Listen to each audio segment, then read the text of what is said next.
Demario Davis' career revival since getting traded back to the Jets via Cleveland this summer has been one of the team's most pleasant surprises this season. The veteran, who replaced mainstay David Harris, is second in the NFL in tackles 82, first among linebackers and QB pressures 18 and fourth at his position in run stops 24, according to Pro Football Focus. Davis rededicated himself to become the player he imagined when Gang Green drafted him in the third round in 2012. He's emerged as a leader on and off the field. Davis chronicled his turnaround with Daily News columnist Manish Mehta, rewriting "My story. Dave Harris is a great friend of mine. We spent time together in the off-season. I have the utmost respect for him and his legacy, but I never look at it like I have to fill another month's shoes. As far as leading the huddle and being a leader, that's just part of my character. I want to be the best Demario Davis that I can be and hope another kid one day will want to be like me. I wanted to come back because one, I knew this system. I knew they appreciated me here. It was like family, and two, I wanted an opportunity to play. I wanted to be somewhere where I knew I was going to be able to see the field. That was important to me because this year was the year where I was going to rewrite my legacy. I was going to rewrite my story. And that's what I've been doing to this point. You don't see guys who make that big of a jump between year 5 and year 6. So why do you see that? What do you point to be honest with you? And I know reporters don't like to talk about it in articles, but a lot of it is really God's timing. Sometimes you can sow and sow and sow, but it's not time to reap your harvest yet. If you get too much success too early, you see people who can't handle it. Their minds blow up. But when you go through the hardships and adversity, I'm putting all the work in and I'm putting all the time in, so why am I not getting the benefits? It keeps you humble. It keeps you grounded. It teaches you that you can never get too comfortable. And it puts that extra chip on your shoulder, because you're looking around and all these people, who put in less work than you, are getting the praise. You have that equal ability, but the production isn't showing. So that's really what it is. It's God's timing. Now I just think I'm reaping the harvest of the work that's been put in. At the same time, I worked hard, yes. But I wasn't always working smart. I was doing a lot of different things, but not everything I was doing was necessarily beneficial. Now there's a lot of things that help me understand how to work smarter towards my goal.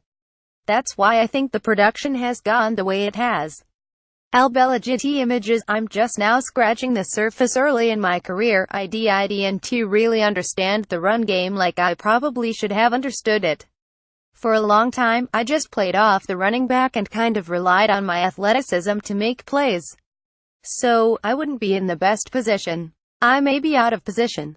Now, after years and years of learning, I was able to put it all together and really study and understand what plays offenses are trying to run and where I'm supposed to be based on where I'm lined up in the defense.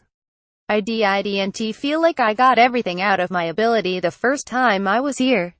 Even now that I'm performing at a much higher level, I still feel like there are more levels that I can reach in my own game. That's just how I am. When I look at my game, I feel like I'm just now scratching the surface. There's much more room to grow. Yeah, I'm happy that my production is going up, but there's still so much to gain.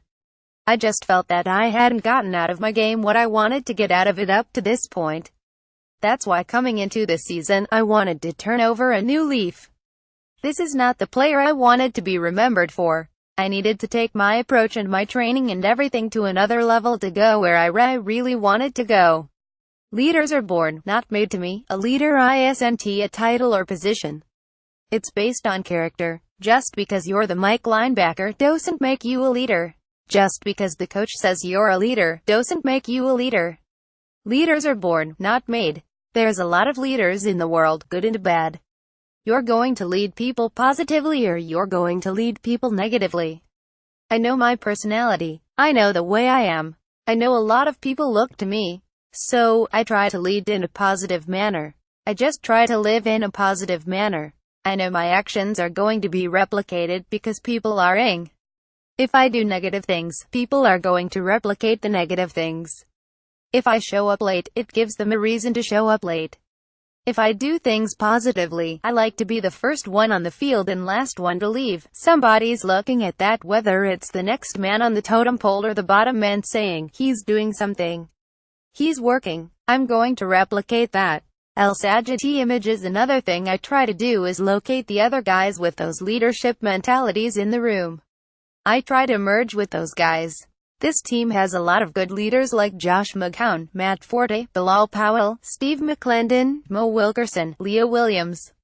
Even young Jamal Adams. He's a leader. And Marcus May. This team already has a lot of good leaders. When you can merge and mesh with those guys, the team will follow. I think that's the key to our success.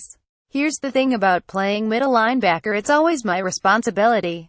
It's just like the quarterback. If the team does well, the quarterback gets praise even if he's not playing the best.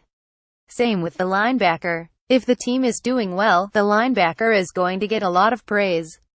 If the team is doing bad, he's going to get beat up. That comes with the territory.